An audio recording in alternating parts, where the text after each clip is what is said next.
Hi, my name is Ken Chang, and I'm the Chief of Gastroenterology and Hepatology and the Director of the Comprehensive Digestive Disease Center at the University of California, Irvine. The title of this article is Diagnosis of Pancreatic Cysts, Endoscopic Ultrasound-Guided Through-the-Needle Confocal Laser-Induced Endomicroscopy and Cystoscopy Trial, otherwise known as the DETECT study. By way of background, the diagnosis of pancreatic cysts, which currently depends on imaging morphology, cytology, and fluid analysis, is still and can be quite challenging. The differentiation of mucinous from non-mucinous cysts is critically important because mucinous cysts such as intraductal papillary mucinous neoplasia or IPMN and the mucinous cystic neoplasia or MCN have major malignant potential and may require interval surveillance or surgery, while on the other hand, non-mucinous cysts such as serous cystadenoma and pseudocysts are considered benign. Endoscopic ultrasound provides high-resolution imaging of the entire pancreas, but the accuracy of EUS imaging alone in differentiation of mucinous versus non-mucinous cysts is about 50%. While EUS-FNA with cyst content analysis has become standard practice, a number of recent studies have pointed out some of its limitations, including the low yield of cytology, the lack of specificity of cyst amylase level, and the inability of serial CEA levels to predict progression of disease. Because of this clinical conundrum, we need to develop new approaches and new technologies for the accurate diagnosis of pancreatic cysts. Confocal laser-induced endomicroscopy, or CLE, is an optical biopsy system called Cellvizio that generates microscopic images of internal tissue at the cellular level in real time. For example, using endomicroscopy in Barrett's esophagus, physicians can detect dysplasia during the endoscopy and treat on the spot based on the PCLE images. When CLE is used in pancreatic cysts, a mini probe is inserted into a 19-gauge needle during EUS-FNA and put in direct contact with the cyst wall or any suspicious nodule within the cyst. We call this NCLE, or needle-based confocal laser-induced endomicroscopy. NCLE allows for real-time observation of the cyst microstructure and identification of patterns that are specific to mucinous or non-mucinous cysts. For through-the-needle cystoscopy, we use a fiber optic probe, which is then placed through the needle for direct visualization of the pancreatic cyst content. In our present study, the objective was to evaluate the feasibility, safety, and diagnostic yield of the combination of cystoscopy and NCLE in the clinical diagnosis of pancreatic cysts and compare it with standard techniques. Since the first studies in 2009, the feasibility and safety of NCLE has been demonstrated. Image interpretation criteria for specific pancreatic cysts have been developed and are being tested to assess the accuracy of NCLE for the diagnosis of pancreatic cysts. In particular, an NCLE criteria called finger-like papillary projections has been shown to be 100% specific for mucinous cysts in a recent INSPECT study. However, the sensitivity was low at 59%. In another recent NCLE study called the CONTACT study, NCLE was shown to be 100% specific and 69% sensitive in identifying serous cystadenomas using another criteria called superficial vascular network, which represents the underlying vascular network within the wall of these serous cysts.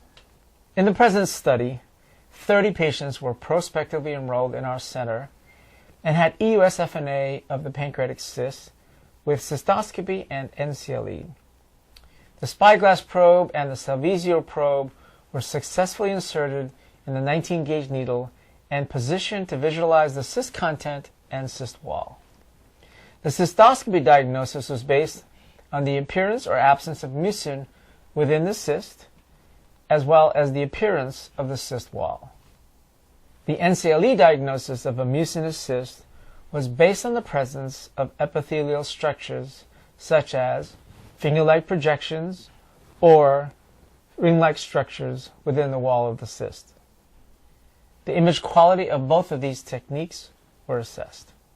After imaging, the cyst was aspirated as per routine, and the CEA amylase and string test as well as cytology were performed. The NCLE and cystoscopy results were then compared to surgical pathology when available or to a clinical diagnosis based on the aspirated fluid and the EUS findings. In our study results, we showed that needle puncture, probe advancement, and image acquisition were 100% successful.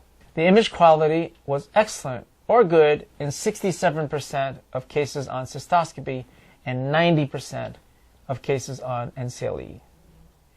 Our results showed that the accuracy of NCLE for differentiating mucinous from non-mucinous cysts was 87%, compared to 83% for cystoscopy. Now, when both techniques were combined, there was a combined accuracy of 93%. This compared to an accuracy of 73% based on EUS morphology alone and 61% based on CEA level only. When only high certainty cases were considered, the combination of NCLE plus cystoscopy reached a 100% accuracy. This patient presented with a pancreatic cyst, and on the endoscopic ultrasound there was a dilated main pancreatic duct and a clear communication of the cyst with the main pancreatic duct.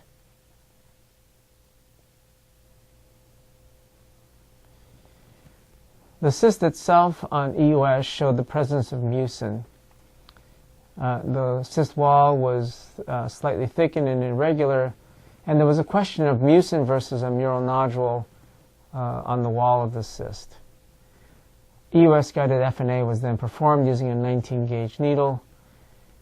Through the needle, the spyglass fiber optic probe was inserted, and the needle and probe was then advanced within the cyst content, which showed the presence of mucin, and also to interrogate the cyst wall, which showed the presence of these finger-like projections.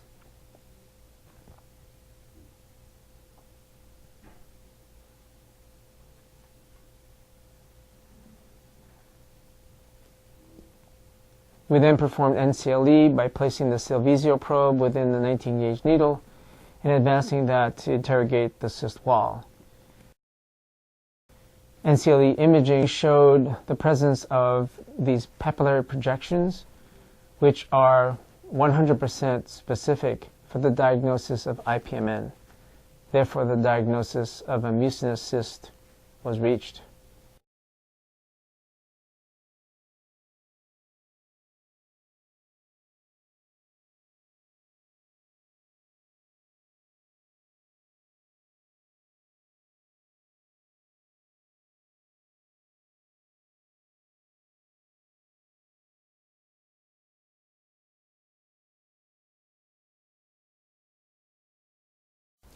In conclusion, this study showed that NCLE may play a role in the identification of mucinous cysts, thus guiding patient management.